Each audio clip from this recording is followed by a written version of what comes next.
open MATLAB.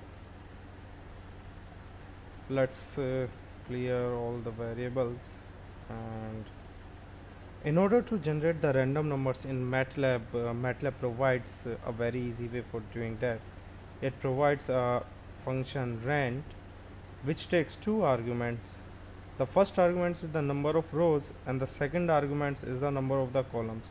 So if I am writing rand 3 comma 4, it will generate a matrix having 3 rows and 4 columns of those random numbers, and all these random numbers will be within the range of 0 and 1, excluding 0 and 1 itself.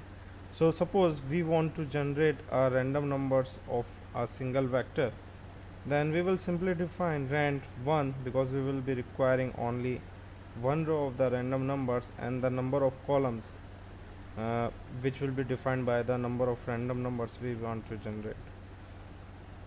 So through this it will generate a single vector of the random numbers variable a having 10 elements in it. But the problem with this function is it will generate random numbers within a range of 0 and 1.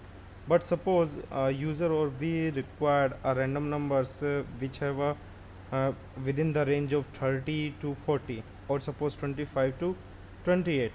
So how can we do that? Particularly in this video we will learn about that. So let's suppose we want to generate a random we will write a script for that.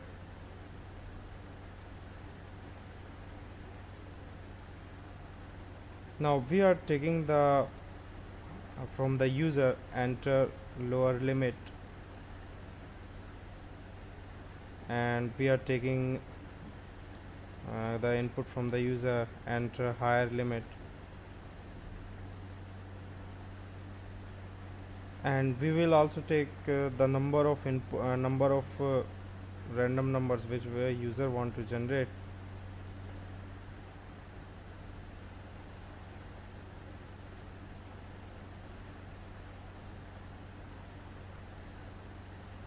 So the random numbers within this limit can be generated easily by using this formula: lower limit minus upper limit into the random numbers 1 comma c plus the lower limit.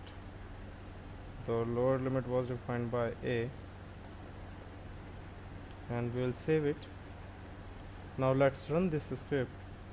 So it will ask for the lower limit. Suppose lower limit is 25 and the upper limit is 28, and we want 10 numbers within this range. So a variable z will be created which will be having 10 random numbers within the range of 25 and 28. So through this method we can easily generate a random numbers within a range specified by the user. It could be anything. So it can be very useful while simulating the communication system and while simulating the input arguments of the control system.